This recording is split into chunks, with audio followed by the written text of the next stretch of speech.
Astra Avisask. We meet again, you two. Hi, Catherine. Do you have any commissions for us today? Commissions, huh? Let me think. Oh, how about this? Please attend the Academia's Academic Symposium this afternoon and recite a love poem on stage. Wait, say what now? And if possible, please also use your camera to capture the reaction of the audience upon finishing the poem. Huh? What kind of commission is that?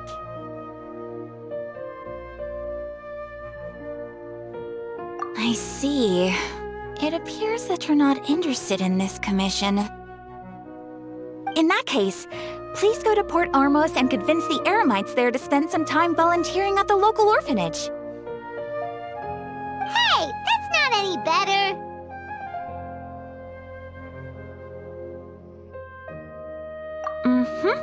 I'm sure the mercenaries will have some interesting reactions as well. Paimon's gotta ask, just who exactly has been submitting these commissions to the Adventurers Guild? Oh, the commissioner? Well, actually, I just wanted to see the two of you in action. Was it so obvious? I was hoping you would actually take one of those commissions. That kind of chance to observe humans doesn't come by often. Ah, so it's Nahida. Paimon just knew Catherine wouldn't crack those kinds of jokes. When did you get into her head? From when she said, Ad Astra Abisask? So it's been you this whole time? Are you done resting up, Nahida? Yes. I've been sleeping ever since we parted ways, and I even had a really, really long dream. It was another dream about the Subzerus festival, except it was a happy one. In my dream, I was sitting in the middle of a flower terrace, and everyone in Sumeru City was holding hands as they danced in circles around me.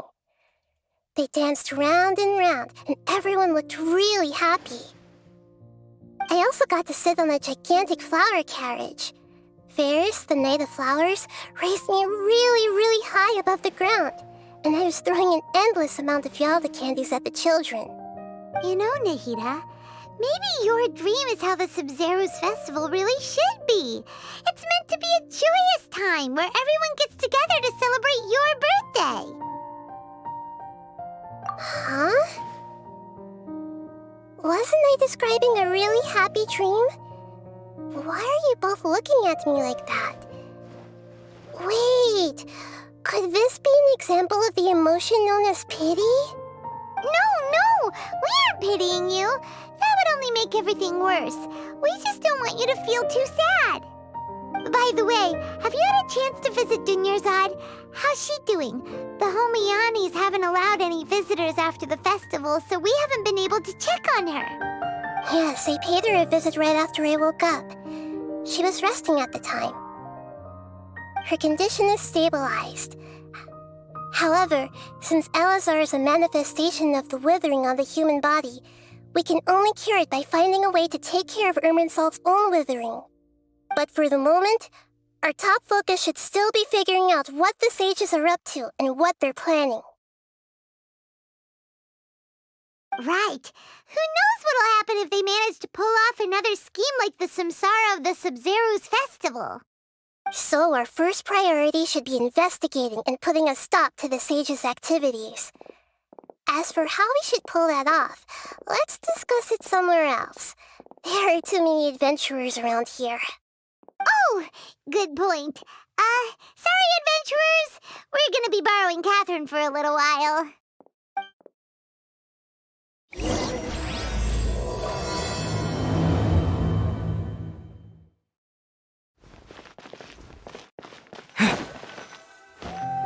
Let's continue our chat here.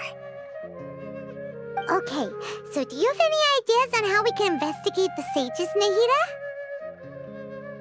Actually, I've already done a little bit of work on that.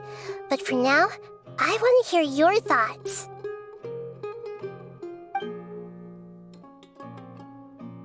I've already tried that, but all the key members of the Academia, even the core of 30 guards, intentionally avoid wearing their Akasha terminals.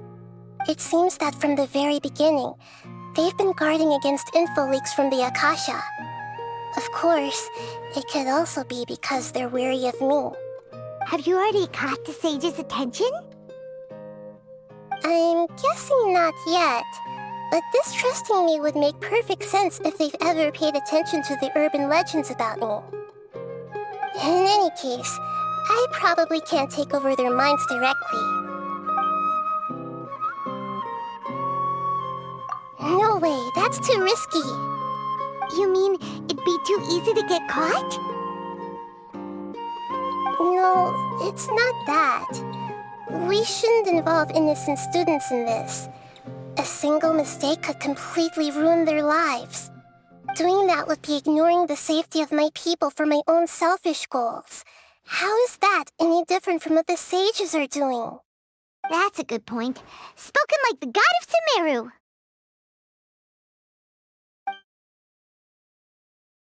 We're in the dark as of now. Since we still don't know anything about their goals, any rash move could tip them off and lead to terrible consequences. After all, every person in Sumeru City is one of their hostages. Are we really out of ideas?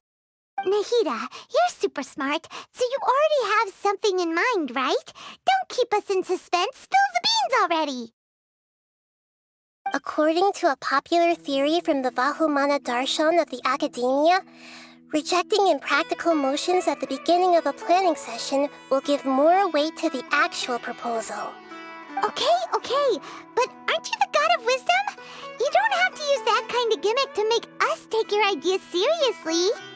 Well, I've been thinking that if I can't directly possess the leaders, and if I can't get ordinary people involved, then I should find someone who's already involved, but hasn't decided to side with the sages. You're saying we should recruit a spy? That does sound like it could work. Oh, before coming back, we met someone named Alhaitham. He seems like he acts alone, and he likes doing stuff behind the Academia's back. They probably aren't in cahoots. Actually, I already have someone in mind. Do you still remember that female scholar named Setaria? Setaria. Paimon remembers now.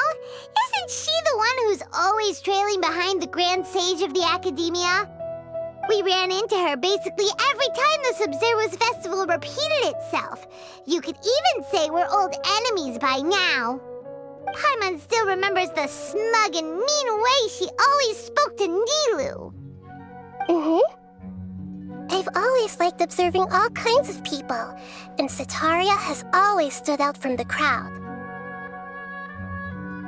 She was born in the desert and was hailed as their greatest genius. Her academic gifts allowed her special admission into the Academia, and also gave her the opportunity to serve as the sage's assistant. Oh, Paimon didn't know she was from the desert. She must be pretty special then. Paimon feels like most of the desert dwellers around the city are working as mercenaries. The name Setaria means star. When she lived in the desert, she shone like the brightest star in the night sky. Later on, she was chosen by the sun. The star was given a place in the daytime sky to complement the sun's dazzling light. Soon after, the star witnessed the sun scorching the earth, which brought forth many disasters. The star began to waver. Instead of staying beside such a sun, wouldn't it be better to return and light up part of the night sky? But in the end, she couldn't give up the radiance of daytime. To cope with her shame, the star buried her guilt and closed her eyes.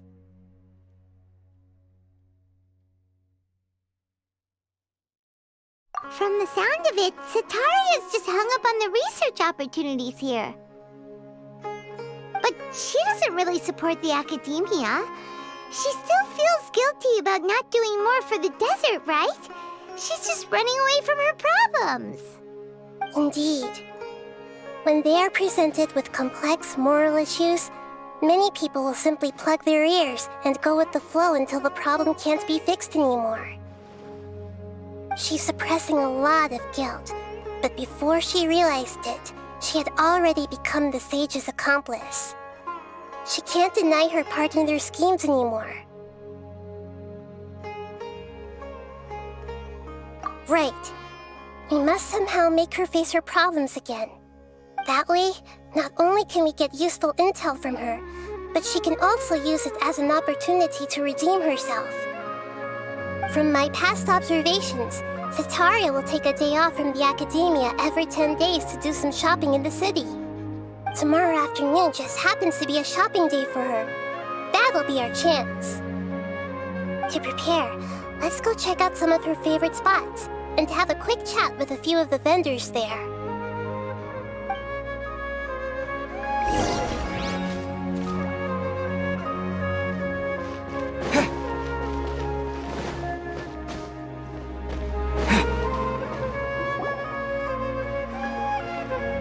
This should be Sataria's favorite fortune-telling spot.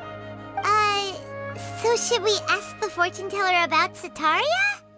No, I already have enough information on Sataria. The most important thing now is for you to pay attention to the vendor's talking style and key characteristics. Talking style and key characteristics? My poor lost lambs, have you become troubled over your fates? The divine voice of wisdom often echoes between mine ears. If thou be blessed today by the gods, I may be able to show you the way. Huh? Really? Nahida, you've been whispering things to her? Shh! My friend here has some doubts regarding his future. Can we get a fortune reading for him? Of course, of course. In that case...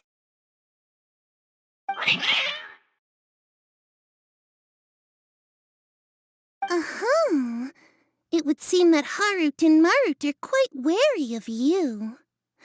Perhaps, at some time in the past, you have somehow offended the gods. Only mocking the god of Animo, questioning the lord of Geo's financial savviness, and brawling with the god of Electro. Do those count? Oh, nothing. Go on, pick an aspect for her to divine.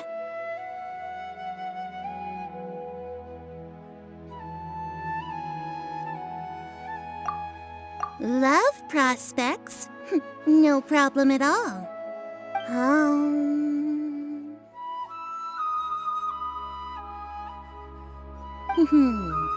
The gods have spoken. The truth shall be revealed. One who is fated to cross your path will appear on...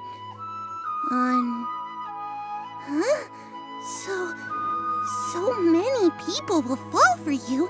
How could that be? Harut, Marut, did you two spoil my divination? I've never read a fortune so absurd.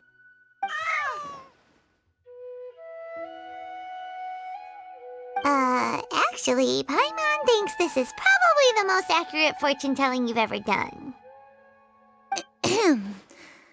I admit that the orientation of today's celestial matrix is, suboptimal.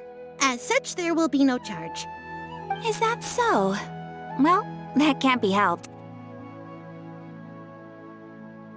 If you were to bring some food offerings for Harut and Marut on your next visit, perhaps they could help you reverse the wheels of fate.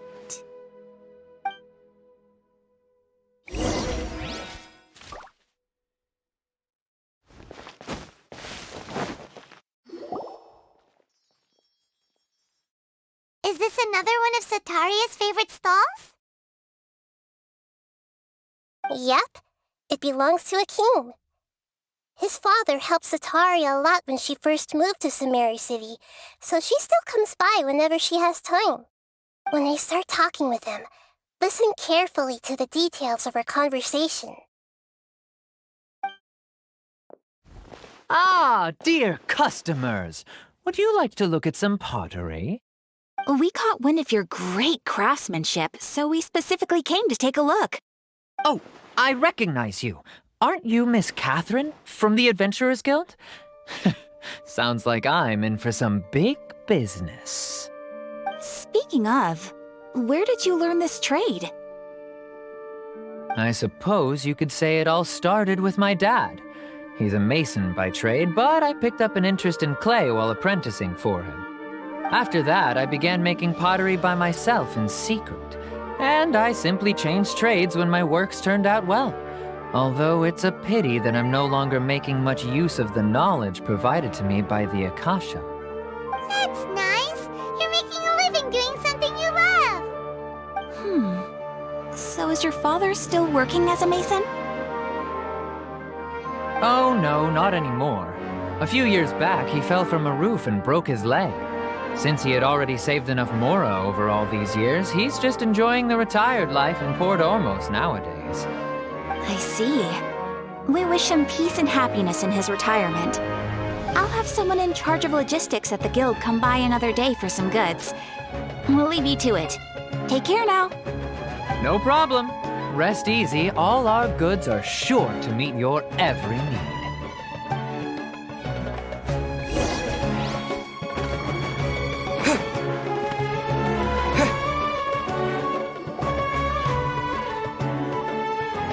This should be our final stop.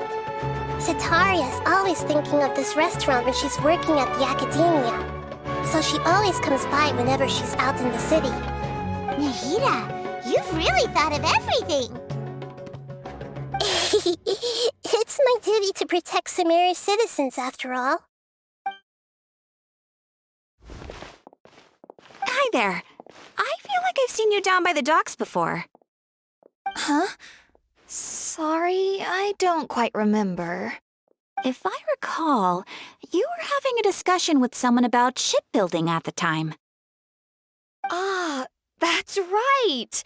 I've always been really interested in feats of marine engineering. After all, I grew up in Liyue Harbor and spent my entire childhood staring at the ships going in and out of the port. I came to Sumeru to study, but failed to make it into the academia due to my lack of talent. But I'm still discussing all kinds of problems with different scholars, and I'm continuing to study and perform research from the restaurant's basement. I'm sure I'll get into the academia after their next round of exams. What an admirable spirit for learning! Amazing! Sure, but you'll find hardworking people wherever you go. So this restaurant has a basement as well? Huh. First I've heard of it. That's right. It's not usually open to patrons. Most of the time, employees use it for breaks or to hold private events. I see. Guess that makes sense. Well, good luck with your studies, Miss Chishan. Thank you so much. As long as I can make it into the academia as an official student, I'll be happy.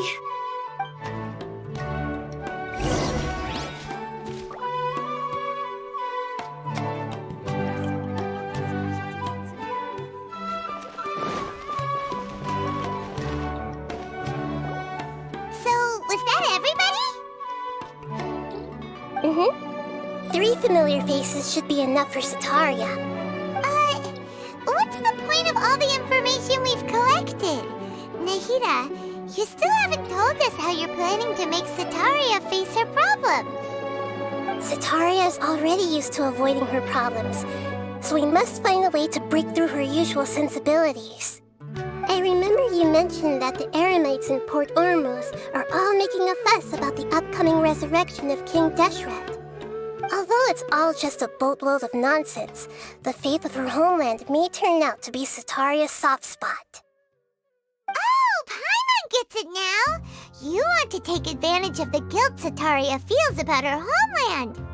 Although she knows she should return home to help the people of the desert, all she's done is conspire with the sages.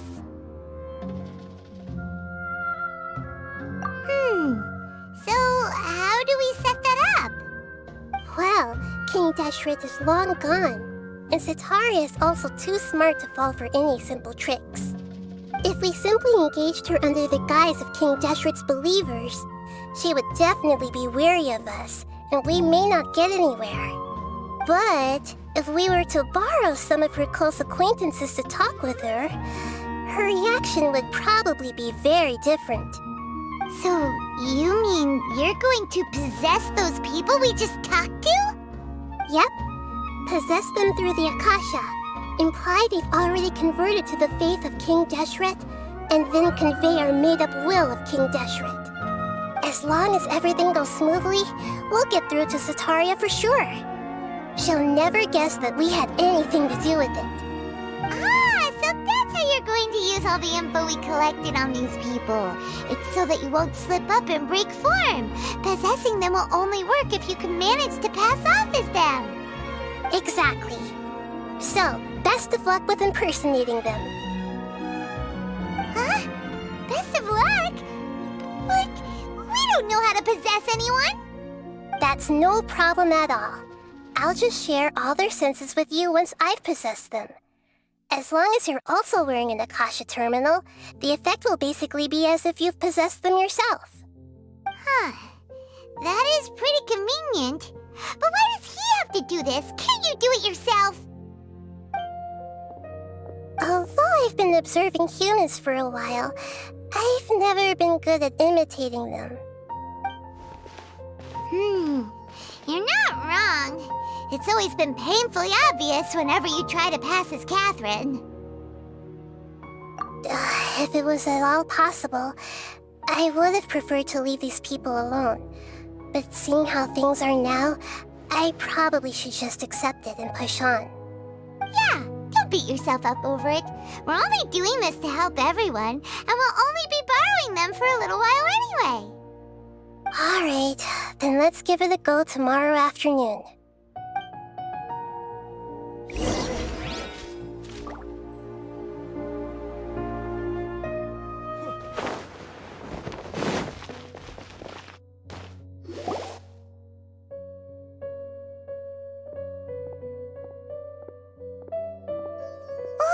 Here she comes! Satari's here! Let's quietly follow her. Once she starts talking to her acquaintances, we'll find a safe spot to begin possessing them. As for how we'll sway her to our side, I'll leave that to you. I trust you'll know what to say. Paimon's starting to feel kinda nervous. Okay, let's go. Looks like they've already started talking. Let's find a hiding spot and get started.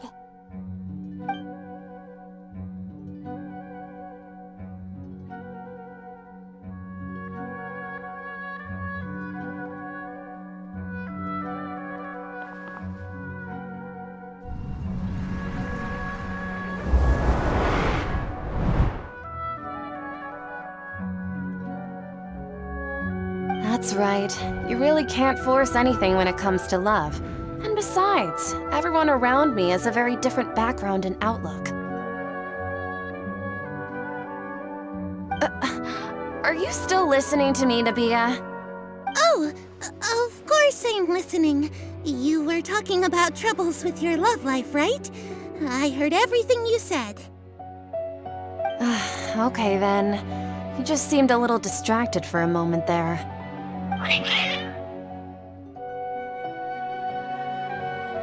Strange. Your cats seem pretty worked up.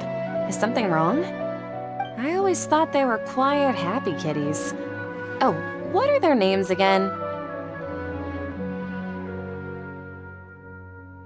Ah, that's right. They are just little darlings, aren't they? Harut and Marut. So, which fortune do you want me to read for you today? You must have come for another echo of the divine voice of wisdom.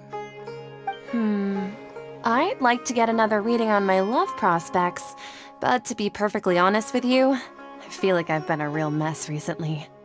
A mess?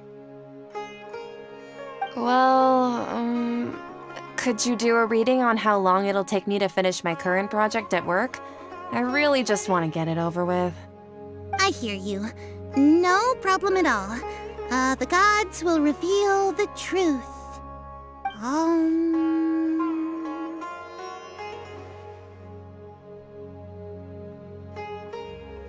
The gods are asking, Setaria, why haven't you gone home? Why haven't I gone home? Do the gods really know everything I've been thinking about? Setaria, why don't you just go home? It's a demand now instead of a question. The gods seem to be truly upset. I'm sorry. I know I failed the gods. Please pass on my most sincere apologies and ask for their divine forgiveness. And if I may ask, Nabia, is there a specific god who's speaking to you right now?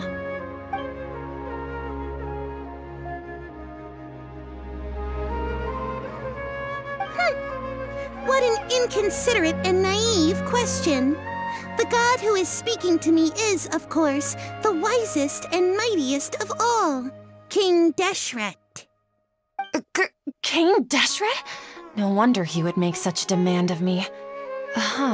Wait a second. King Deshret passed away a long time ago. Even though news of King Deshret's resurrection has been spreading like wildfire, it's all just a misinformation campaign from the academia. How can King Deshret still exist in real life? What insolence! I am King Deshret's most loyal believer. Do you wish to refute his voice of wisdom?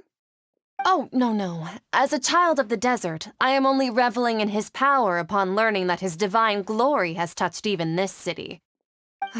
I will think very carefully about his demand of me. I'm sorry. I must go now. Wait!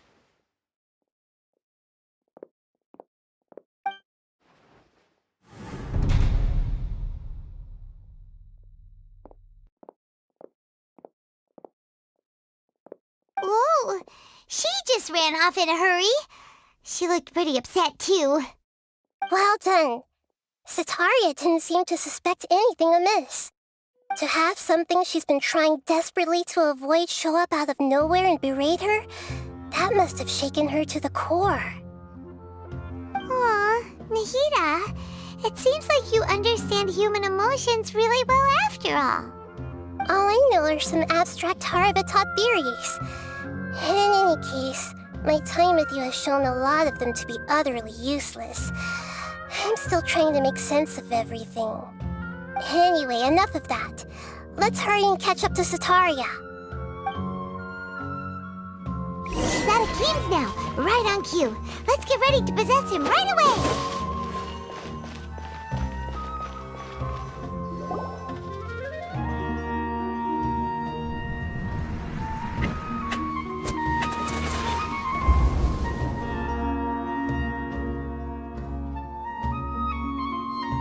It's okay. I just got caught up in something. Oh, actually, didn't you ask me to help you look for work? What kind of work were you looking for again? Gardening? But don't you hate everything to do with plants? I still remember getting mad at you for secretly throwing away the bonsai that I gave you as a present. You see, a friend told me that the secret to self-improvement is to work on things you're not so good at. Fair enough. I didn't think that was something you would consider. Speaking of, how's he doing? Is he feeling any better?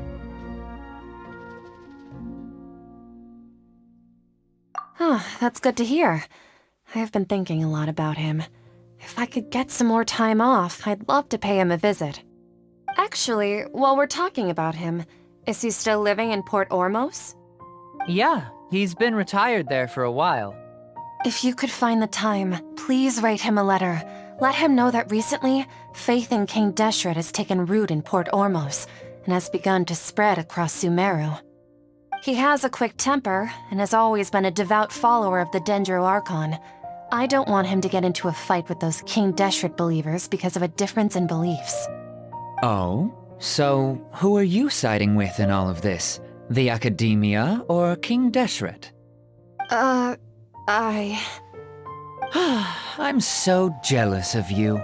You were born a child of the desert, yet you chose to betray King Deshret, and now you spend all your time with those crooks from the Academia. Akeem, you don't mean you've also become a believer of King Deshret? What's so strange about becoming a believer of the wise King Deshret? In fact, aren't you the strange one?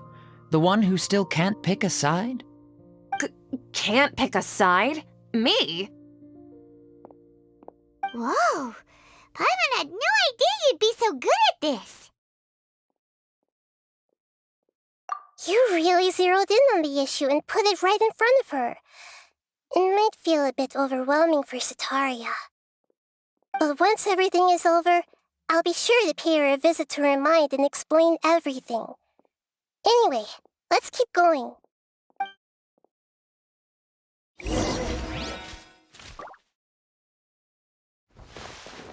Come on! Sataria's already started talking what she...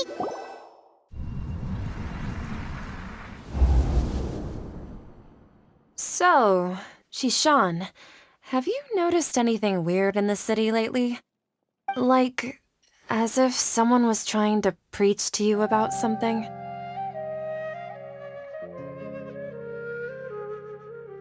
Oh, right.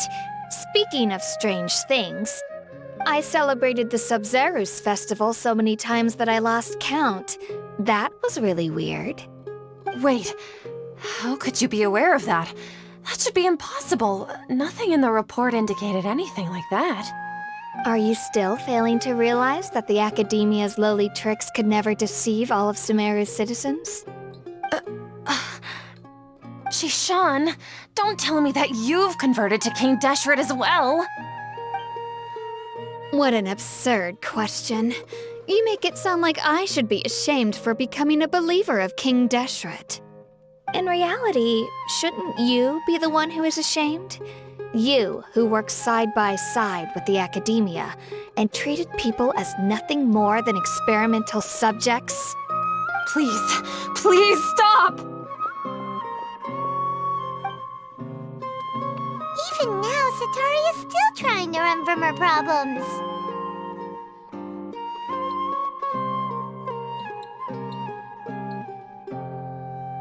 She can no longer justify everything to herself. Hey, she's trying to talk to the guards! What should we do? This is the most important part of all. Quick, get ready. Mercenary, you're a member of the Corps of 30, correct? Please help me pass a message to the Matcha right away. The situation in the city is getting out of control. Please, try to remain calm, miss. Tell me what's happening in the city. Heretics are infiltrating the city, and they've already converted many residents to their side. Heretics? What kind of heresy are you talking about? King Deshret! Many people I know have suddenly started believing in him, but he's long dead. It's impossible. Miss Sataria, nothing is impossible. You know my name? King Deshret is immortal, and all who defy him will one day pay the price. You must face the truth, Sataria. You tread a treacherous path, and the longer you ignore it, the tighter the Academia's grasp on you will become, and the deeper you will be ensnared. Child of King Deshret, never forget that the desert that belongs to you lies elsewhere.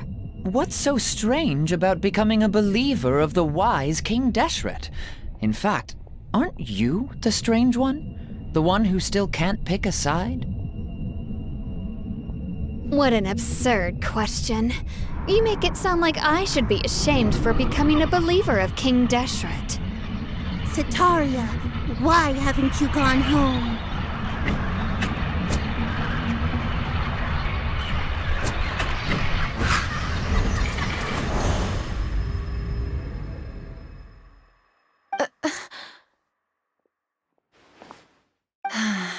It seems that no matter where I run, I only keep finding more believers of King Deshret. I have to say, this is a familiar feeling. I've also been running from my guilt this whole time. Guilt over my part in the sage's plans, and from ignoring the letters from the children of my homeland. But no matter how much I may try to ignore or get rid of it, my guilt always comes back.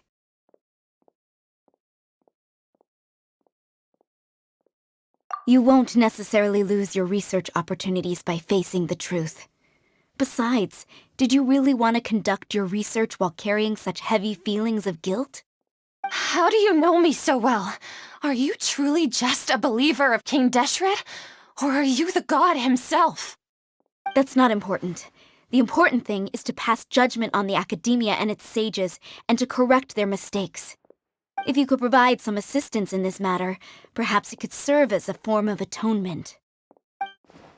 I've actually never believed in the gods, but I've always believed in serendipity. Your appearance must be a fated opportunity for me to get out of this wretched situation. Please tell me, what can I do for you?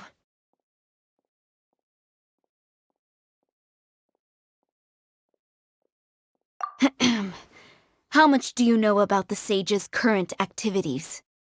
I was just one of the designers for the masked dream harvest scheme, which is what happened around the Subzerus festival. But I know very little about the full scope of the overall project. I'd assume that only staff with the highest clearance would have access to those confidential documents. I've just been working to meet the Grand Sage's specified requirements. However, there's something that's been really bothering me. I heard that a scholar who was previously expelled has returned to the city, and even the sages are still quite wary of him. To fight against the academia, we will need to figure out the nature and the purpose of their work. Is there a way for us to get access to the confidential documents you mentioned? It should be possible if we're willing to take some risks. After all, I'm an assistant to the Grand Sage, and I've been working on many tasks outside of the project.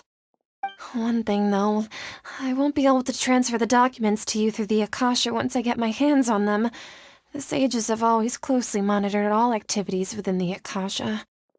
Let me see... let's use the most primitive method. Send someone to pick up the documents tomorrow evening at the Academia entrance. The academia entrance. Wouldn't that be too conspicuous? Don't worry about that. I assure you, this won't be a trap. I'm only suggesting this location because it'll draw more scrutiny for me to leave the Academia again. It'll be safest for me to distract the guards long enough to hand you the documents. All right, I trust you. So, if I were to successfully complete this task, would it mean I've atoned for my wrongdoings? That'll depend on the judgment of the Dendro Archon. The Dendro Archon. That's right. Her people are the ones we have endangered. As the God of Wisdom, she's also the one responsible for judging and guiding the scholars. Maybe it's time for me to find a god to believe in. Just as Nahida predicted, we've managed to bring Sataria to our side! The Traveler's execution was ingenious. He's the one who deserves all the praise.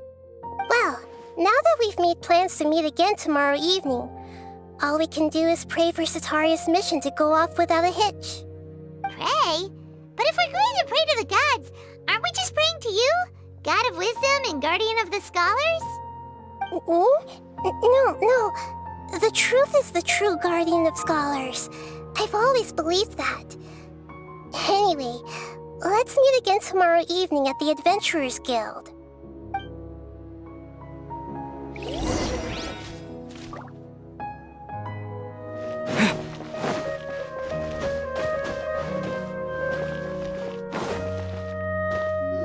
Catherine, we're here! Oh, you are the other Catherine, right? That's right.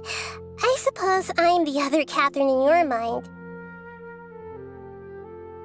Shh! We're on a secret mission tonight, so we need to protect Catherine's identity. Yep, Paimon's right. We cannot fully rule out the chance that the meetup tonight is just a trap. If something were to happen, my existence may be the only trump card we'll be able to play. After all, the academia should still be unable to confirm the existence of my consciousness in the outside world. Yep. Exactly. Just what Paimon was thinking. Anyway, enough about that. Let's just make sure to be on our guard. Off? What do you feel is off? It's the middle of the night. Of course it's quiet. You're not getting paranoid, are you? No, I think he's right. It really is a lot quieter than usual. If you look around, there seems to be fewer people on the streets. I'm not sure if this is the case for the entire city, though. Huh. Maybe it's just a coincidence. Maybe Sataria figured out a way to not only distract the guards, but also to get everyone to go to sleep early, just so we can exchange the documents in peace. I also can't quite figure out why things feel a little off. But now that we're here, let's go ahead and meet her as we planned. Well, regardless, as long as you're here with us, Paimon feels a little safer.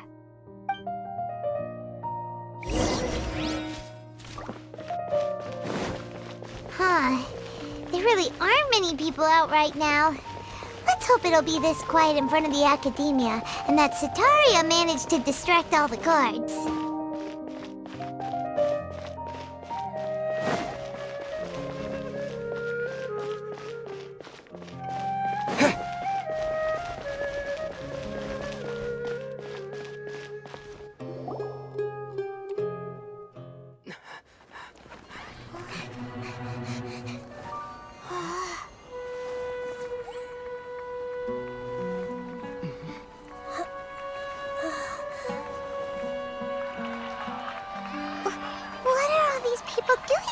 This hour of the night.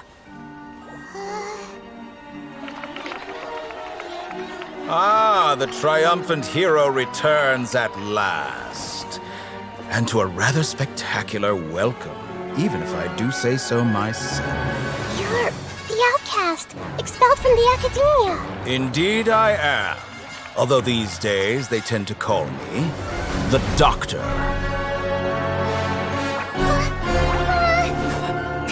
If you're looking for your researcher friend, she has already been taken into confinement. With some basic caution, she could have discovered the listening device on her person. Clearly, she lacks the degree of rigor expected of a true scholar.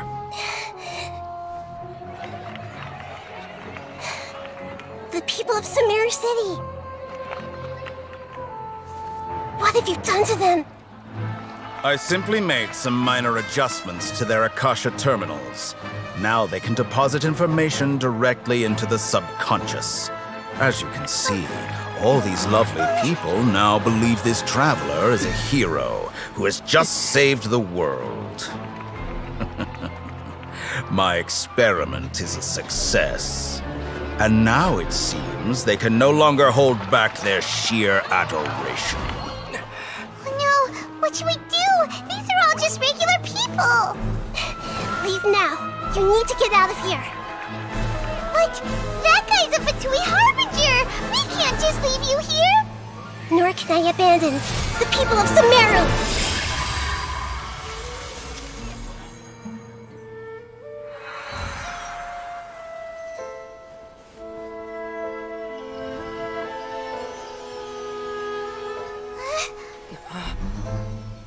Don't worry.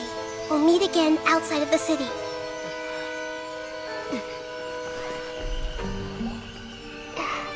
I see. You appear to have overridden their mental faculties with your own consciousness. To possess such a powerful mind, you must be the god of wisdom.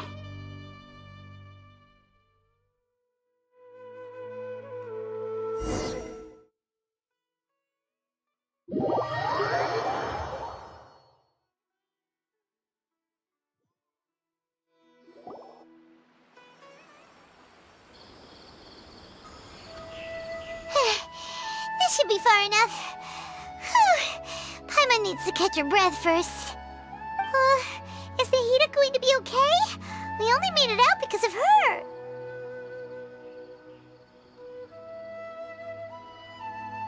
Paimon wasn't counting on running into a new Harbinger here, let alone such a high-ranking one. That guy was number 2. So scary. He called himself the Doctor. Remember, Tainari told us about him. Sataria did say that someone who once got expelled from the academia came back recently. And that even the sages are wary of him. Yep, sounds like she must have been talking about the Doctor.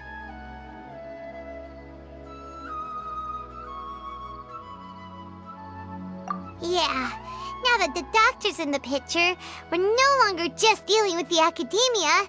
They're in cahoots with the Fatui. But what are the Fatui after this time? Another Gnosis? Yeah, things would be a lot easier with Nahida's help. Nahida said we'll meet again outside of the city. But we can't just keep waiting around, right?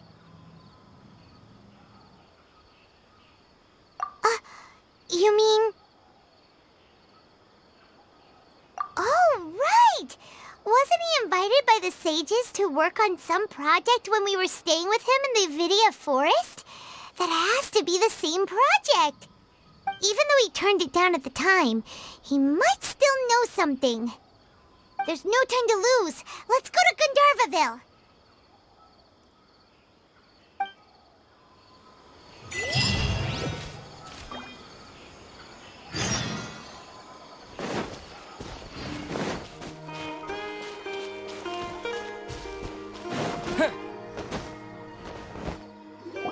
Hold it right there.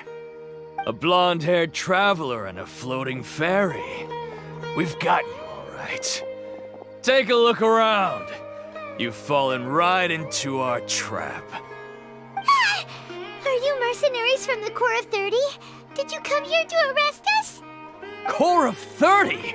We're nothing like those government lapdogs who don't even get scraps for their work. We are an elite brigade that commands the highest commission rate in all of Sumeru. We're here on the orders of a client known only as the Outcast.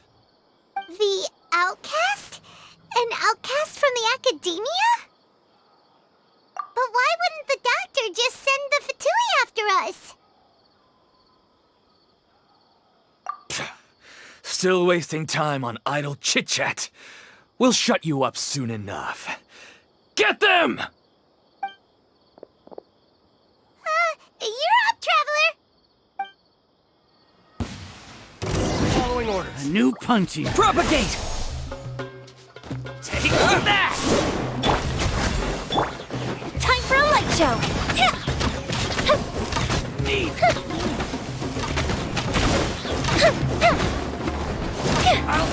Scratch! Look at you! Access denied.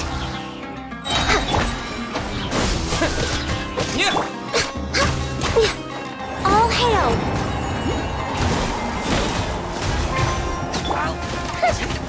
Here comes the fireworks! Feel the flame!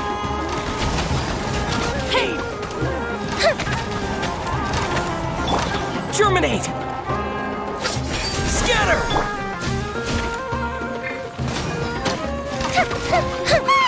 It isn't over yet! Here comes reinforcements!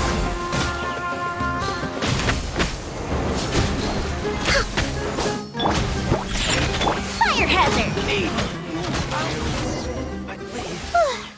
That was pretty rough. Is that what elite mercenaries are like?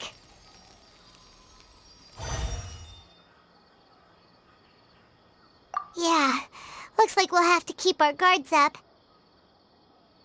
But this doctor guy seems like a pretty tough opponent. He knew exactly where to set up an ambush. Did he predict that we would try to find Tainari? Going up against smart people is tough. Anyway, let's keep going.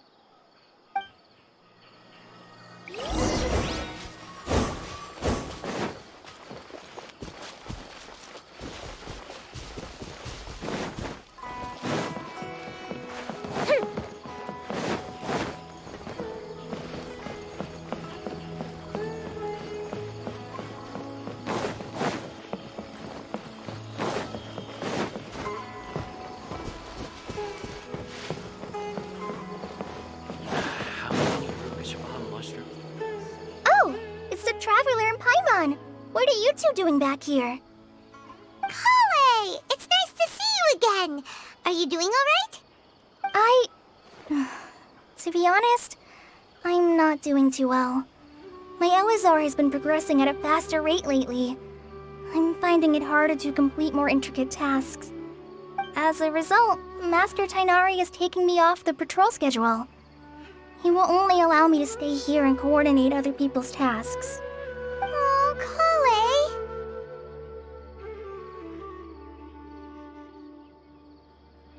Speaking of Tighnari, did he go off on patrol? We're here to talk to him. Oh, Master Tighnari? He just left the Avidia Forest a little while ago. He was headed to Party's DI. He left? What? Isn't Tighnari always saying that he never wants to leave the Avidia Forest? He even turned down the Sage's invitation. I thought it was weird too. Master Tighnari always prioritizes his work as a forest watcher above everything. He almost never leaves his post. He left in a hurry this time, though. No, I only found out that he left through a message he left behind. He also made sure to delegate all his tasks using a schedule. To leave in such a hurry? I'd guess he had something urgent to take care of. Master Tighnari originally studied in the Amorta Darshan of the Academia, and Partis DI is something like the Amorta's research base. Many rare shrubs and grasses have been planted there for research. I know that before he became a forest watcher, Master Tighnari once spent a long time conducting research at Partis DI. A research base, huh? Gotta wonder what kind of research Tighnari just decided to work on all of a sudden. Oh, we don't have a lot of time, so let's go look for him at Partis DI.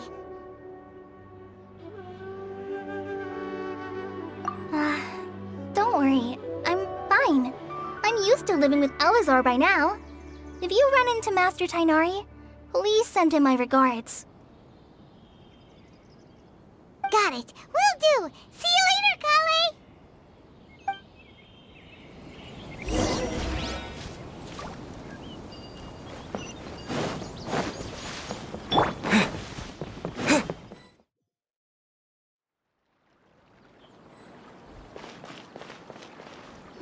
Wait! Look who it is!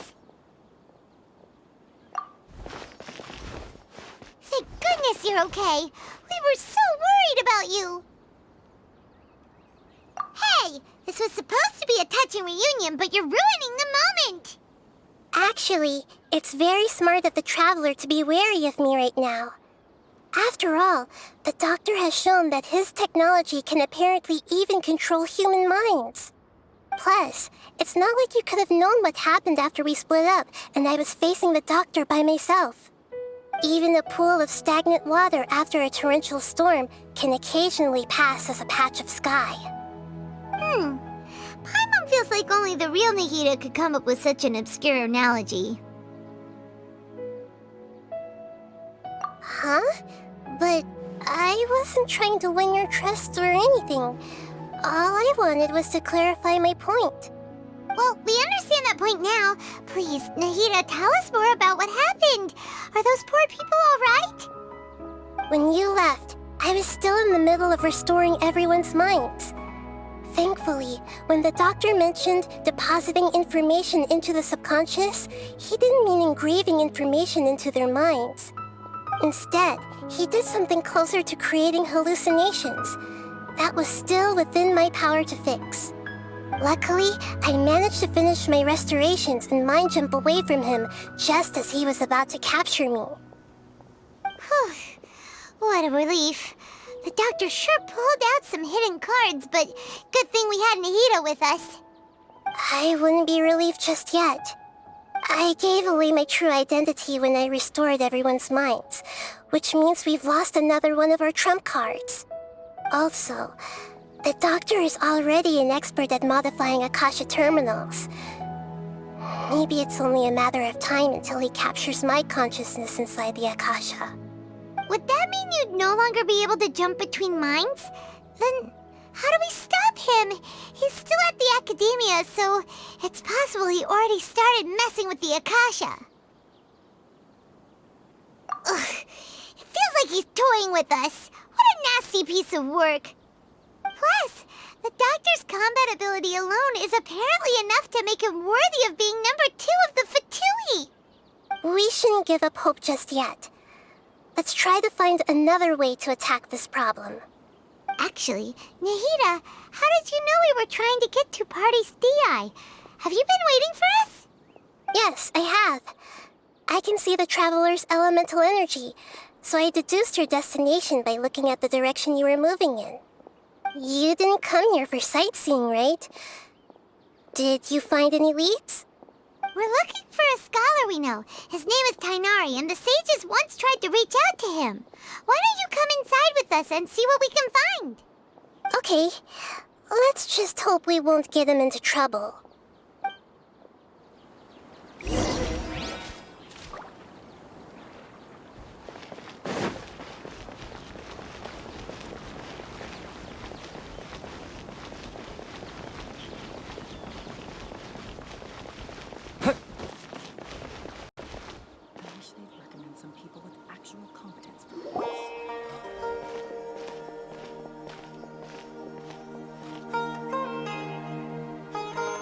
Traveler? It is you! Ah, it's Hypatia! Ah, what a pleasant surprise! It's so nice to see the two of you again. Who's this? She's a scholar we met in the Avidia Forest. When we last saw each other, she was still training in the... what's it called? Satyavada life? Oh, I see. That's right, we're old friends. You've come at just the right time. Ever since I've come here, hardly anyone has even talked to me. Hypatia, you're way too excited about this. Actually, for you to leave the Avidia Forest means... you're not in training anymore? Wait, no. Did you already finish your training and reach Paripurna life? What do you think? My consciousness has already managed to make contact with the divine. You did it? Congratulations! It's so exhilarating to share this sublime joy with others at long last! When my consciousness made contact with the gods. Ah, what a supreme and unparalleled experience that was! That sounds incredible! Oh, all right. Actually, please wait. I haven't forgotten my promise to you. Remember? I promised to help you understand what you saw from Irminsul once I gained deeper insights. My current self has not only gained true insight, but I can even help you establish a direct connection to the consciousness of the divine. You can do that?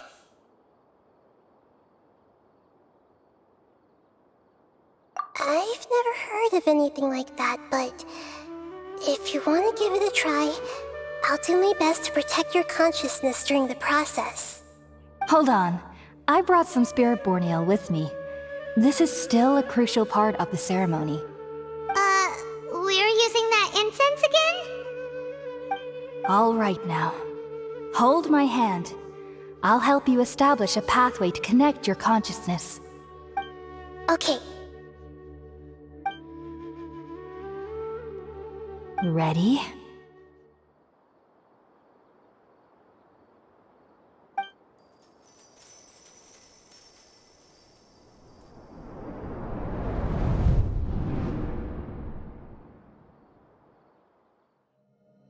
It took 3 betrayals for me to finally understand. The world is just an elaborate tapestry of lies. My fury will never be quelled.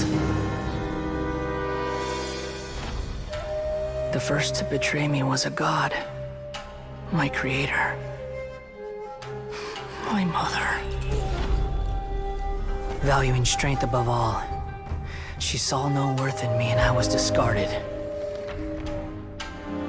The second was a human. My family. My friend. Consumed by fear, he saw me as an abomination. The third was one exactly like me. A hope for the future. A fledgling barely out of the nest. Powerless before his mortality, he broke his promise to me. Humans, they can't be trusted. And the gods fill me with pure loathing. So I said good riddance. I denounced the world and laughed in its face. My chest will never again be defiled by worldly filth. I will scrub away every last trace of human emotion. Then it will be empty, a blank slate, and ready to receive a supreme gnosis, brimming with pure divinity.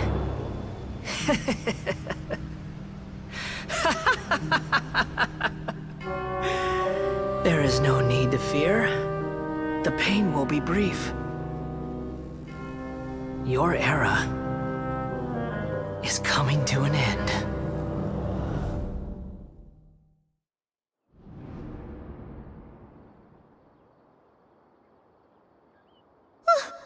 What was that? Did we actually just see the Balladier's memories? Everything matches what we know about him. But how is he connected to the divine consciousness that Hypatia was talking about? You saw it, right? You felt it, right? Such a majestic god!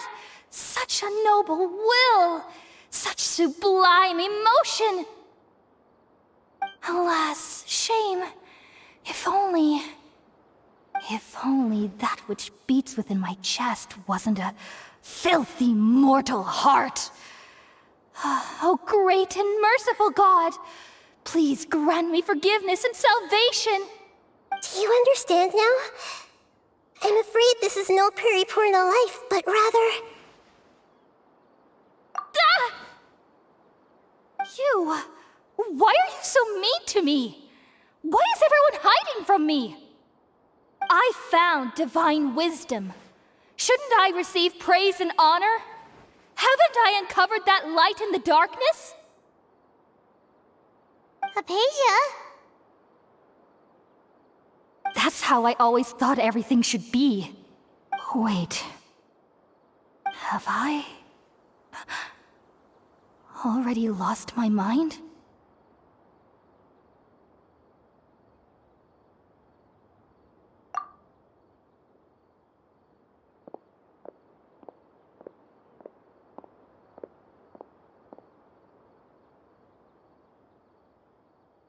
Wait, something isn't right.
Wait, no.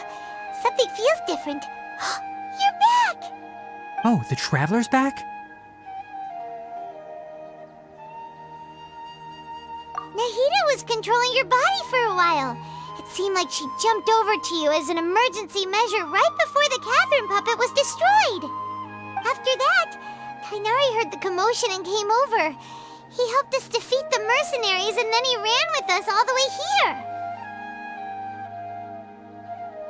What? You swapped places? You mean your consciousness also went into Nahida's body? Wait, then where is Nahida's consciousness? Where is she now? I never imagined that an individual's consciousness could be transferred around like this. Had I not seen it with my own eyes, I would have never believed it. I don't think this can be achieved with current human technology. Also, while we were running, the consciousness in your body told me to pass on a message. She said, "The doctor has found a way to trap my consciousness, so I can't journey with you anymore. But even in a moonless night, a shower of starlight can still drown out illusions and lies." Oh no! Nahida's trapped in the sanctuary of Surasthana for good this time. Was that message all she left for us? It's pretty vague. Oh, that makes sense. Since the doctor captured her, she won't be able to say anything without him knowing. She's being extra careful. Even in a moonless night, a shower of starlight can still drown out illusions and lies. Huh. Paimon knows the moon illusions and lies are from that alchemical divination at the Sub-Zero's festival. Didn't Nahida use a starlight analogy before? It had something to do with Sataria. Oh, that makes a lot of sense. Huh. Do you think Nahida was telling us to go find help in the desert? But she isn't with us anymore. Think we'll be okay? Paimon, you said Sanctuary of Surasthana. Does this mean that this Nahida you're talking about, the consciousness who was occupying the Traveler's body, is the Dendro Archon? Your guess is correct, but the situation's a bit complicated, so it's really hard for us to explain right now. That's all right. A scholar's curiosity doesn't need to be appeased right away. As for the complicated nature of the situation, safe to say I have witnessed that for myself. I've spent some time with you, and it looks like the Dendro Archon's also on your side, so I trust you. Thank you, Tainari. Oh, actually, we came here to ask you a question. What do you know about the project that the sages have been working on? Ah, that. While I was indeed invited to join that project, the sages were always secretive about its scope and goals, so I eventually declined. All I know is that that project has something to do with the restoration of Irminsul.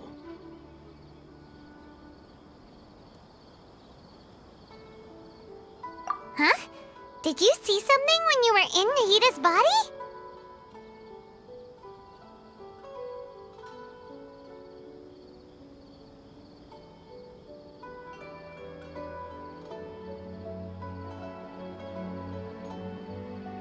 What? Do you have any evidence?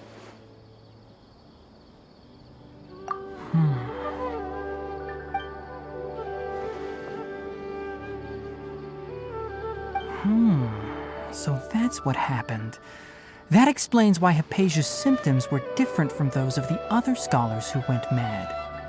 It's because she made contact with the consciousness of a new god who is still in the process of being born. Tainari, did you leave the Avidia Forest because of Hypatia? I did. I noticed Hypatia's mental anomalies, but since her symptoms were rather atypical, I secretly took her to Pardes Dii and began searching for a way to return her to her normal self. If I didn't take action, Hypatia would have already been taken by the Matra to the desert, doomed to a life of exile at Aru village. Now that you mention it, I knew the Academia has never thought particularly highly of Lesser Lord Kusanali, but I still didn't expect them to do something as arrogant as creating a new god. Looks like I made the right decision by not accepting their invitation. The Doctor and the Balladeer. We have 2 Fatui Harbingers in Sumeru. Sounds like we're in for a bad time.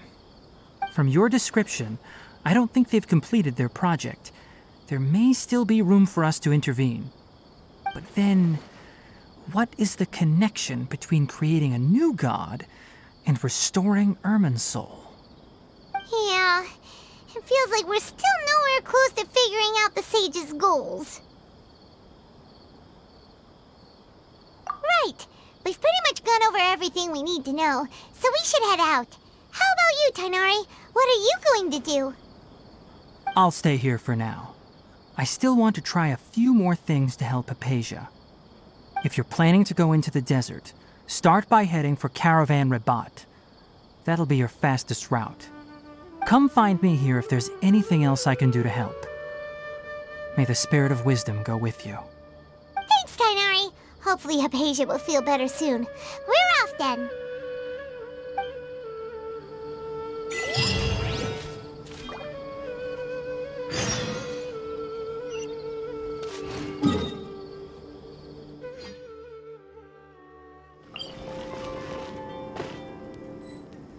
Our Samio have some cheaper spices this time.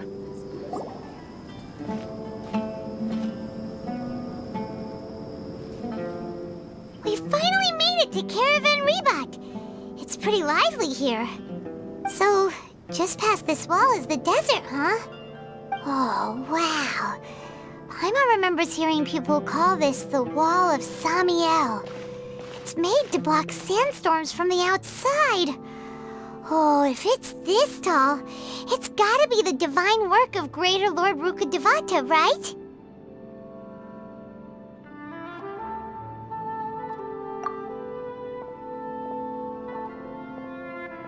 Enough gawking. Come on, follow me. Huh? Over here.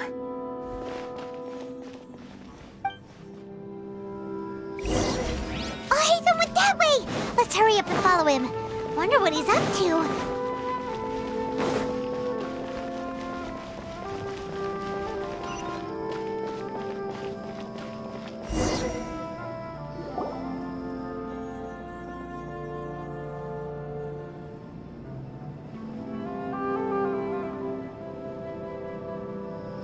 What the... Where did he go? How did we lose them? They were just here a second ago. More Eremite mercenaries? Who are they working for this time?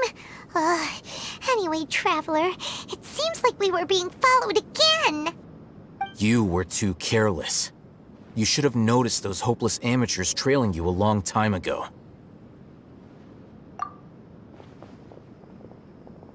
There's no need to thank me. I've never cared to keep track of personal favors. All I did was correct a mistake I happened to come across. It's a habit I developed at the Academia. You really gave Paimon a scare, Alhaitham. We never thought we'd run into you here. Last time we met at Port Ormos, didn't you say you were going back to the Academia? Wait, don't tell Paimon that you're here to take us back on their orders! Oh, so you've already landed yourselves on the Academia's hit list. I can't say that I didn't expect it. However, had I wished to turn you over to the Academia, don't you think you'd already be the Eremites' honored guests by now? Oh, right. You do have a point. I have no interest in running errands for that project. As a scholar, I've always belonged to the camp that promotes researcher autonomy. And these days, you're more fascinating than anything the sages can offer. Not quite. To tell you the truth, I'm still investigating the Divine Knowledge Capsule. Unfortunately, I've run into some difficulties. Everyone says the capsule originated in the desert and was eventually moved to Port Ormos. If I am to get to the bottom of this, I must understand how the capsule first came to be. Which brings me back to you, and why you're so interesting. The leader of Ain al-Ahmar used the Divine Knowledge Capsule right in front of you, and upon seeing him, your expression became perplexed, and you were lost in thought for quite some time. To have that kind of reaction, I think you must have realized something. Are you interested at all in sharing what you've been hiding from me?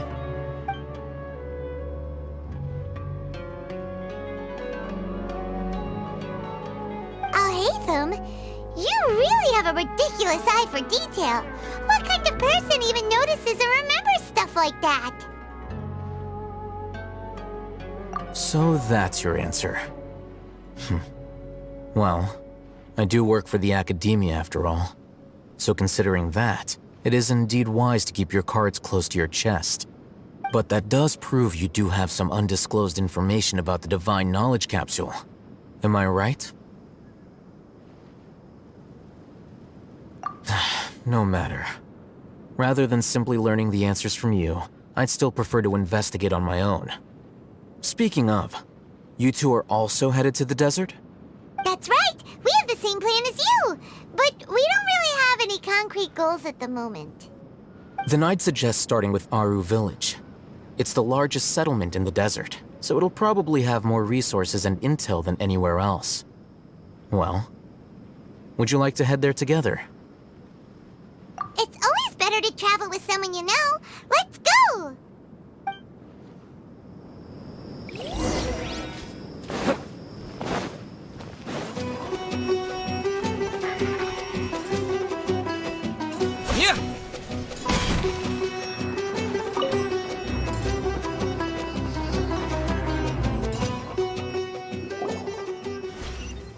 Before us lies Aru Village, the safe haven of the desert folk.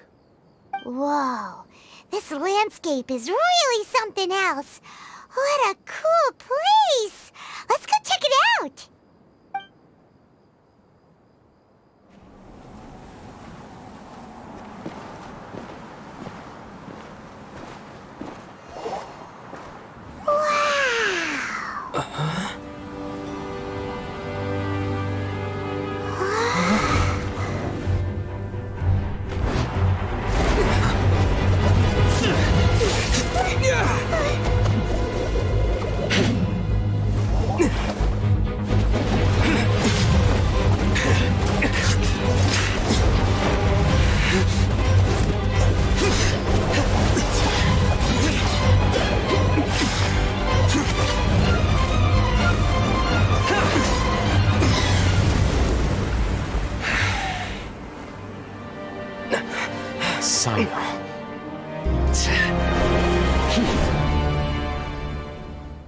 Unless my memory fails me, we have barely spoken 2 words to each other before now at the Academia. Would you care to enlighten me as to when and how I invited the General Mahamatra's wrath? Alhaitham, do not think you can escape my judgment just because you managed to escape my attack. Judgment? So that's how you'd characterize your actions here, is it? Or would elimination perhaps be a more accurate description? Had I used my full strength, not even this traveler would have been able to stop me. Though styled like an assassination, I sought only to ensure that my target would be unable to flee or resist. Standard practice for the Matra, as well you know. Seemed to me more like your own personal touch. Who is that, Alhaitham? Did you call him General Mahamatra? Yes. General Mahamatra Sino, head of all the Matra at the Academia. He's a formidable hunter, and the ultimate nightmare for any who have committed academic crimes. You seem to have placed a lot of trust in Alhaitham, to the point of blocking an attack for him. If I were you, I'd never choose to side with him.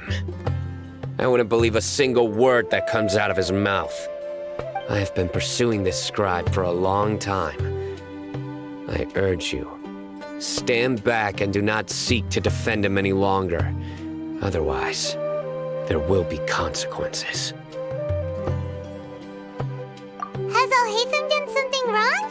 Paimon doesn't think he's as bad as you've made him out to be. I won't waste my breath explaining things. Al-Haytham. I saw it during our fight. Take it out. The divine knowledge capsule you're hiding on your person. Unless you want me to retrieve it for myself. Very perceptive of you. Nothing escapes a Matra's senses. Wait! The divine knowledge capsule? Didn't it fall into the Matra's hands in Port Ormos? No wonder you speak with such confidence, Sino. But I must admit, I'm very curious. What does this capsule mean to you? And why, as General Mahamatra of the Academia, are you all alone in the desert?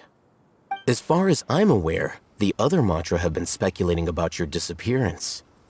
Have you been given a mission that's, let's say, morally dubious?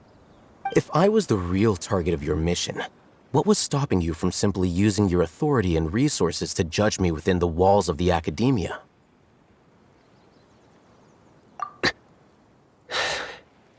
I should have known you'd be difficult to deal with.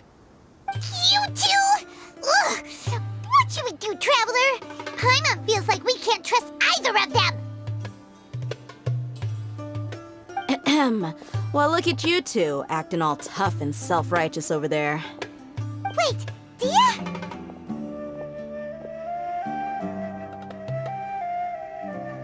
Great! Finally, someone that we can trust!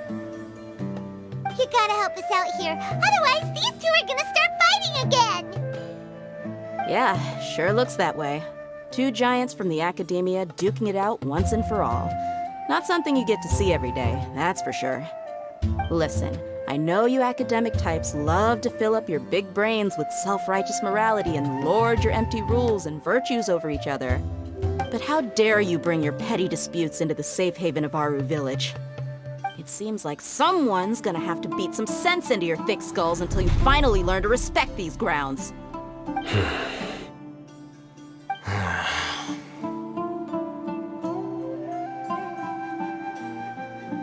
Hey, did either of you hear a word I just said?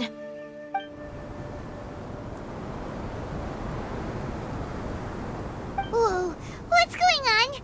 The wind's so strong! Is this a sandstorm? Paimon's gonna get blown away!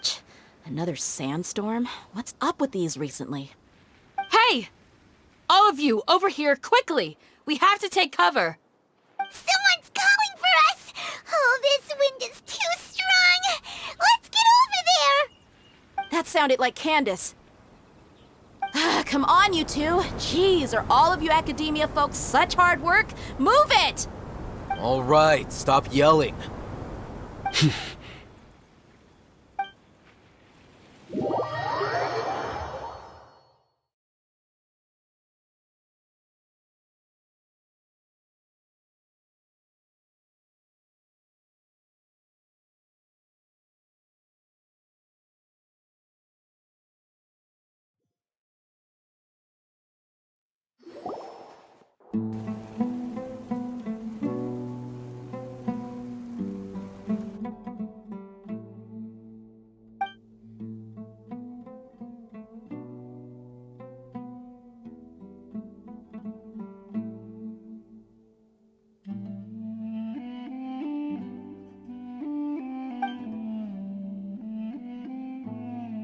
Well, this is pretty awkward. Hey, wanna play sardines with 3 people who wanna tear each other limb from limb? Sure, why not? Sounds fun. The air is so thick and heavy. Paimon can hardly keep floating anymore. My sincere apologies, everyone. This is the home of our village chief. I will have to ask you to make do with this small room until the sandstorm dies down. Please, let me introduce myself. I am Candace, protector of Aru Village. Our savior has come at last! Nice to meet you, Candace. The name's Paimon. Thank you so much for helping us.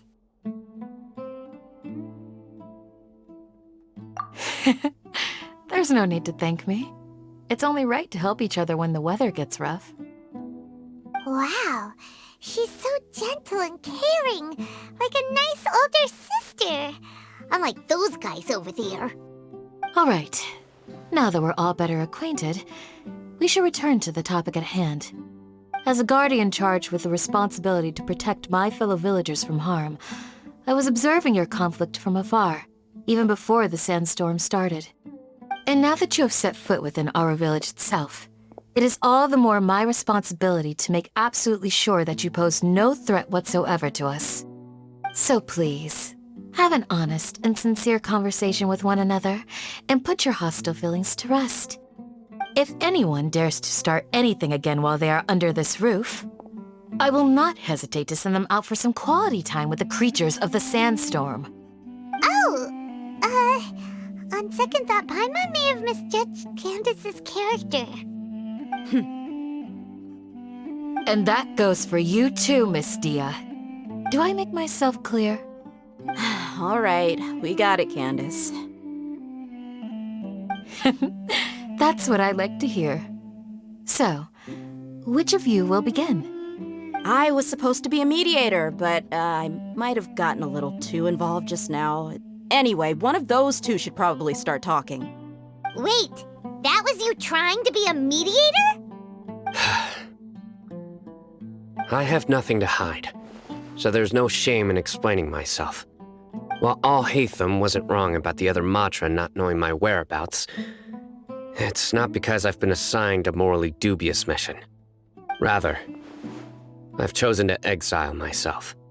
Huh? Exile yourself? A little while ago, I discovered that there was data missing in the Academia's project planning and development files. What little they did report clearly did not match the project's actual progress. As General Mahamatra, I had the responsibility and authority to request an audit. However, to my surprise, the person responsible for the erroneous data was none other than Grand Sage Azar himself. I tried to investigate the issue myself before submitting a formal audit request, but I soon found that all leads and potential pieces of incriminating evidence were carefully concealed from me. I began to realize that they were cautious of me from the very beginning.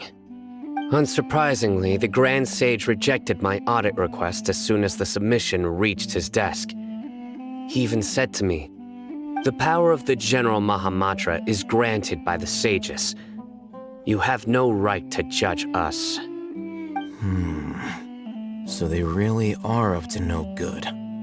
I realized then that to the Grand Sage, the Matra are nothing more than tools for the sages to assert and maintain their control over knowledge. The vows that we took, the principles that we strive to uphold, they are meaningless to the academia of today. I believed it would be wise to flee the academia before the sages had a chance to take action against me. This way, they can no longer see nor predict my actions. I will never give up on this investigation. There's no need for someone else to give me power or authority. Once I find the truth, I will administer judgment by my own name. Sino seems to have the same goal as us. We're all investigating the sages. Plus, now that he's no longer the General Mahamatra, he somehow feels a lot less scary. Well, Sino, if that's your story, then why did you see Al-Haytham as a target? When I was investigating the matter in the academia, I overheard a conversation between Al-Haytham and a sage. The sages asked you to investigate a blonde-haired traveler. Do you dispute this, Al-Haytham? What? Like many parts of the project, this assignment was undocumented. Now throw in your suspicious behavior with the Divine Knowledge Capsule, and I think we deserve an explanation. Yes. I was indeed tasked with investigating the Traveler. Al-Haytham! After all, the promised reward was so great that hardly any scholar could have refused. The sage told me, Once you've completed this assignment, I can give you a glimpse of divine knowledge. A most enticing offer. Unfortunately, those academics don't know me at all. Their words contained one key piece of information, namely that divine knowledge indeed exists. That gave me all I needed to know. From my perspective, the sages are far from trustworthy. Think about it. Isn't it a little strange they're so willing to share divine knowledge with anyone, even as a reward? So, I began my own investigation following the lead of the divine knowledge capsule. In the end, I realized my wisdom in committing to this rather than collaborating with the sages. Had I been less guarded, I probably would have ended up like that Ain al-Ahmar mercenary, incapable of remaining sane for long enough to hold a conversation. You mean that the sages originally planned to dispose of you, using one of those capsules that drive people insane?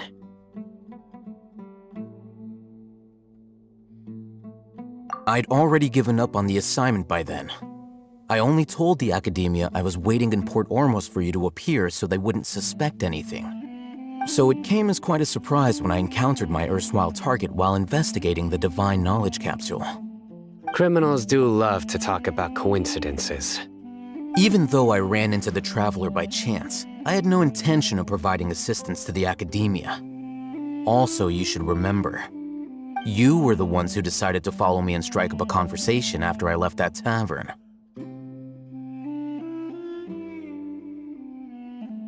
That's true. Al-Haytham helped us out at Caravan Rebat as well. Maybe he's telling the truth. I'm willing to apologize if that's worth anything to you.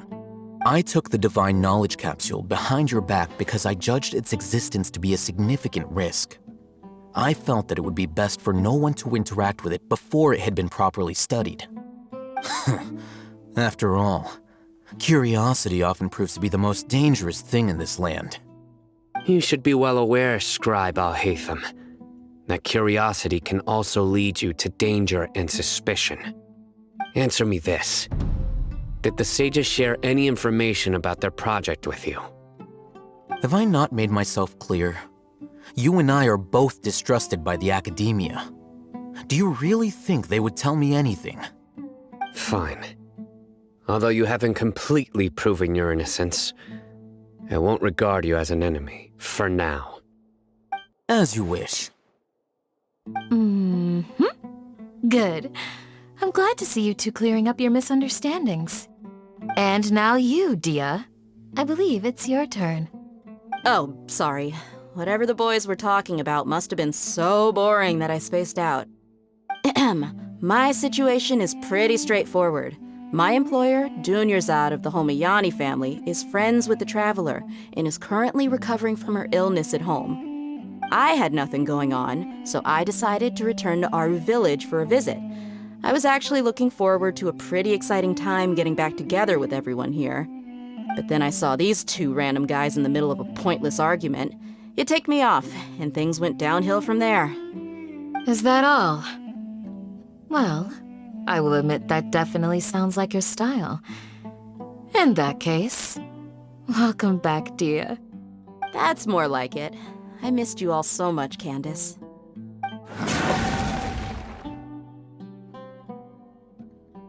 Whoa! What was that sound?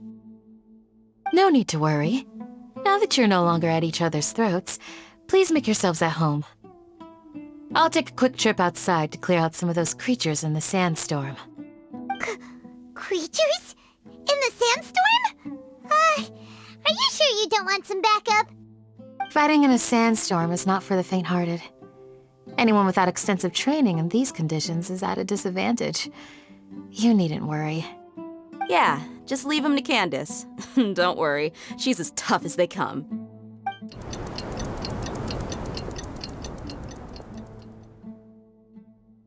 The wind's died down.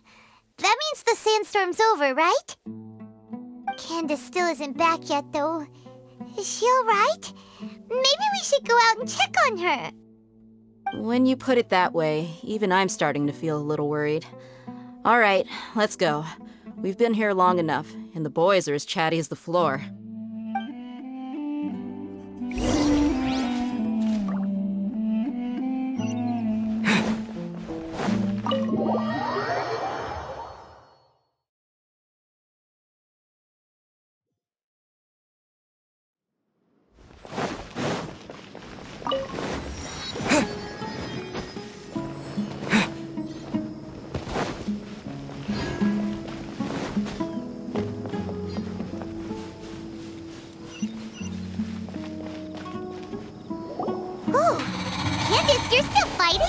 You've been out here dealing with these creatures the entire time?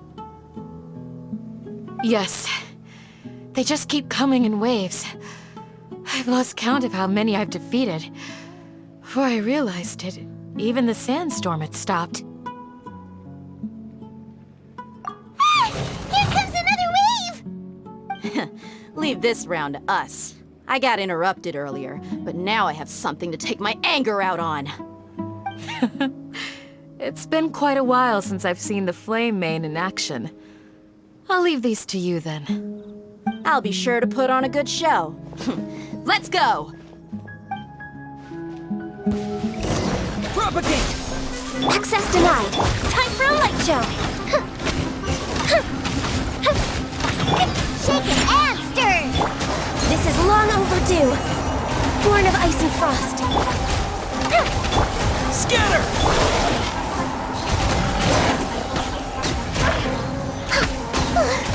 Here comes another wave! When are they ever gonna let up?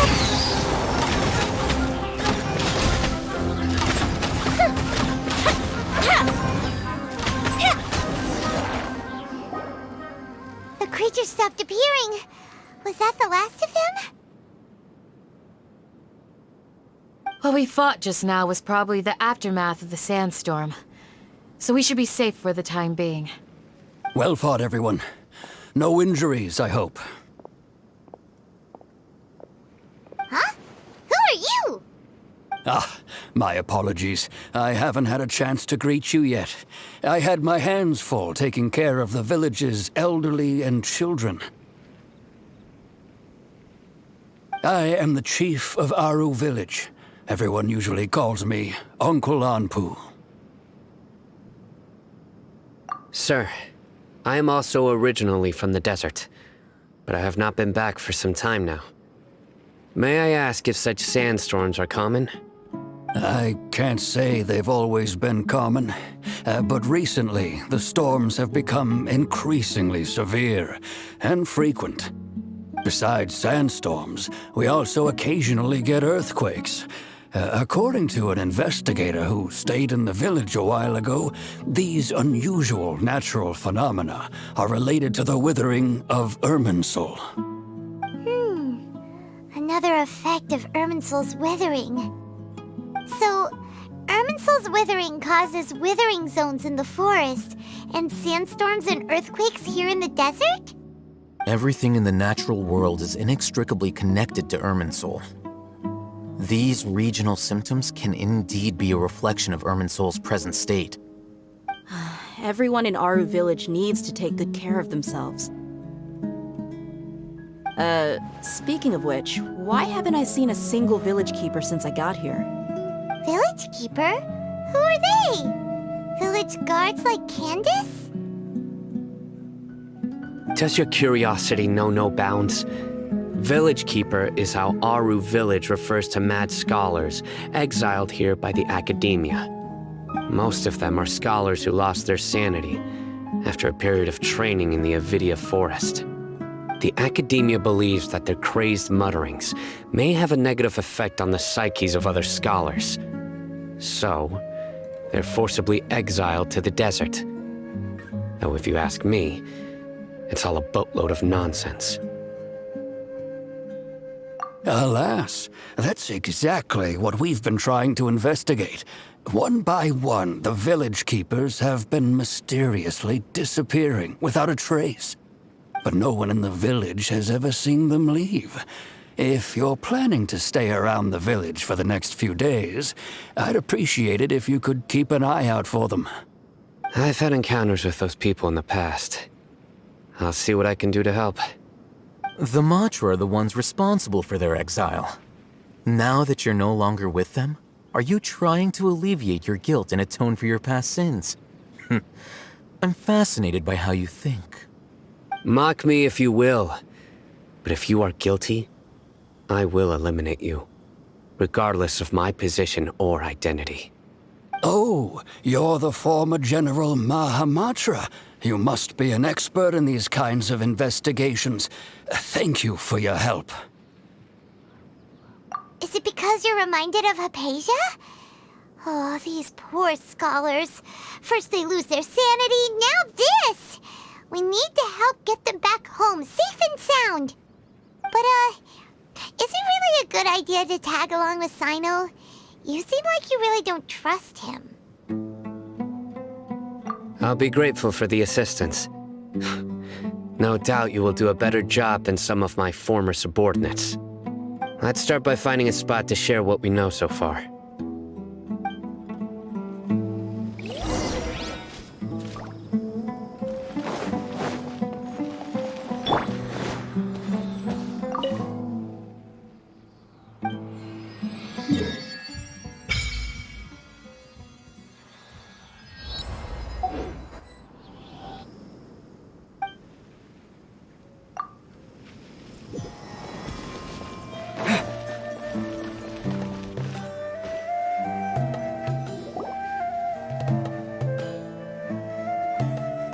Although I've sent myself into exile, I'm still doing essentially the same things as before.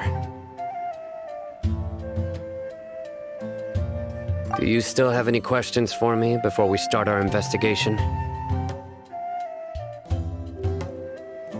One of my former subordinates told me that this title has its origins in a strange incident. The Academia has long exiled mad scholars to Aru Village. A mysterious phenomenon exists here. When mad scholars first arrive, they are as incoherent and deranged as before. But after spending some time here, they invariably begin to calm down. Initially, the people of Aru Village greatly resented having to take in the mad scholars. But a strange incident one night changed that. Aru Village was struck by the strongest earthquake in living memory. Seeing buildings on the verge of collapse all around him, the then chief of the village was preparing to take everyone to safety. Suddenly, he noticed a mad scholar crouching in a corner, caressing the ground with his hands. A soft, green light radiated from him, like a divine glow against the backdrop of night. Despite the powerful tremors that ripped through the ground that night, all the houses remained upright, almost as if they had grown roots reaching deep into the ground. In the end, not a single building collapsed, and no one was hurt. After that, the people of Aru Village treated the mad scholars with greater kindness, and began to refer to them as the village keepers. The soft green light? A mad scholar protecting Aru Village? What do you make of it, Traveler? Paimon thinks so too. Actually, Sino, do you know if any of the mad scholars continued to wear their Akasha terminals at Aru Village? In theory, they would continue wearing them so the Academia could still monitor their activities. With that said, the main Akasha system would no longer have any interaction with them. Oh, no wonder! Everything makes sense then!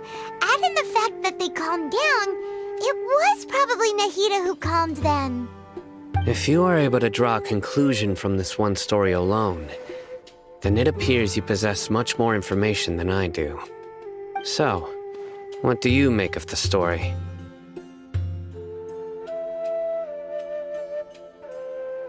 Really? Lesser Lord Kusanali. What? You don't believe us? Lesser Lord Kusanali was definitely using the Akasha to give her power to the mad scholars! No, it's not so much that I don't believe you. I'm just struck by your reasoning. Lesser Lord Kusanali, the current Dendro Archon. Is she really active in Sumeru? The Academia has always placed far greater importance on the late Greater Lord Rukkhadevata. They've more or less ignored Lesser Lord Kusanali, and I've never had any reason to doubt their views. In addition, I've never heard any stories about Lesser Lord Kusanali and her deeds. To me, she might as well have been a god that never existed. No way! Nahida definitely exists! She's a... how should the Paimon put it. She's a good Archon who's kind and wise, even if she says weird stuff sometimes. I've spent many years interrogating criminals, so I can easily tell when someone is lying. Good! Then you should know that we're telling the truth. That look in your eyes. I've never seen that from a liar. You two really must have met Lesser Lord Kusanali. How can this be? To think, our Archon has been amongst us this entire time. Alright, now it's our turn to put our skills to good use for this investigation. But easier said than done, especially since we don't have any leads. Maybe we can start by knocking on some doors. Excuse me, are you here to help me find my grandpa? Huh? Who are you? By the sounds of it, a resident of this village. My name is Isak. You'll help me find my grandpa, right? Is your grandpa a mad scholar? Hey, don't say that. Grandpa is just Grandpa. Why do you have to call him that? It's not like he's a bad person or anything. The person you're referring to is not a local, yet you are. Why do you call him Grandpa? Grandpa is just Grandpa. He's my family. I heard everything you said to the village chief. Please, you gotta take me with you. I want to find my grandpa. I swear I'll help. I won't be a nuisance. Ah, so you're the one who was eavesdropping on us around the village chief's house. I was planning to go out and take care of whoever it was, but I had a vague feeling that they didn't harbor any ill intent. Whoa. Hatham wasn't kidding about Matra having sharp senses. Sino, he's just a kid. All he wants is to find his grandpa. Let's find a way to help him. Sorry. I was only listening in because I wanted to know where Grandpa went. Honest. If you don't believe me, you can ask Miss Candace. All right. But first, let's confirm the facts with Candace.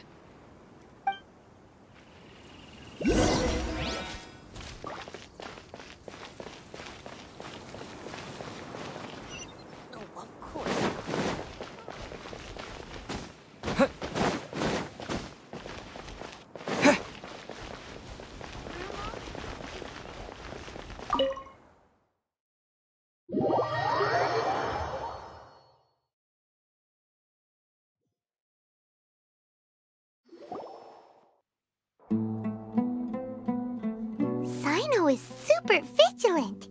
Is this what all the Matra are like? Ah, you're back already. We just wanted to confirm something with you. Do you know a boy by the name of Isak? I had a feeling he'd go looking for you. Huh? You knew this would happen? Yes. Although he tried his best to stay hidden, I still noticed him eavesdropping outside the window.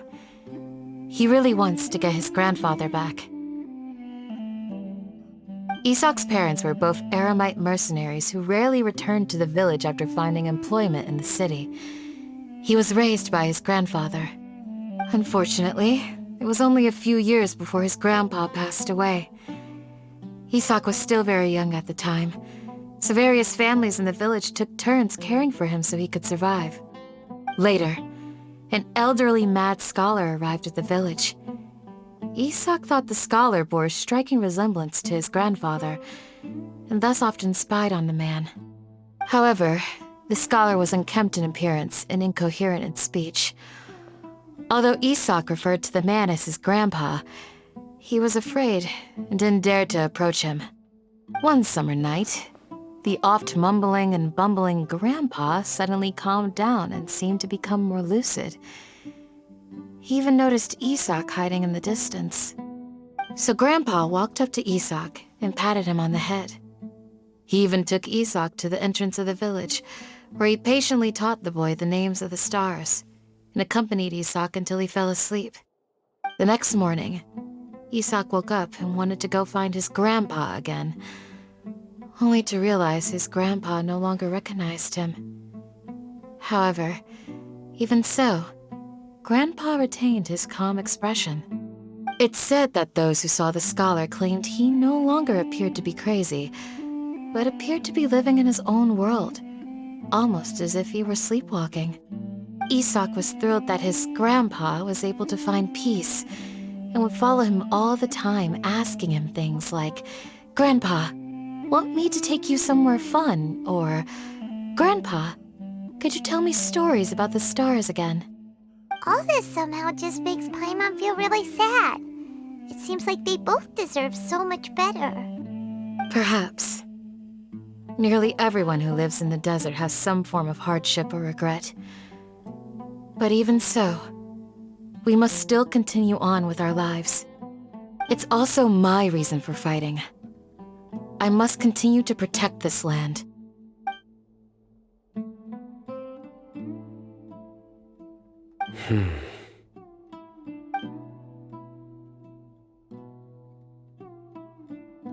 Maybe the people have always had a considerate god watching over them. Huh? What did you say, Sino? No, nothing.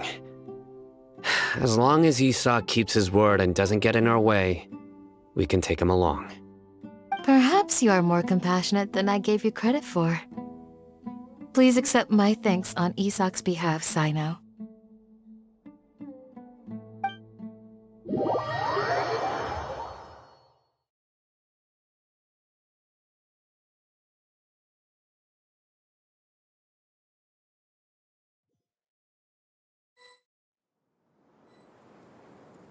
Hey, Isak!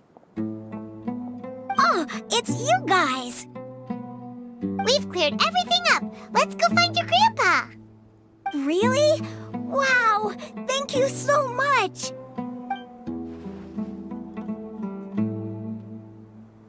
Yeah! All right. Let's ask the local residents some questions first.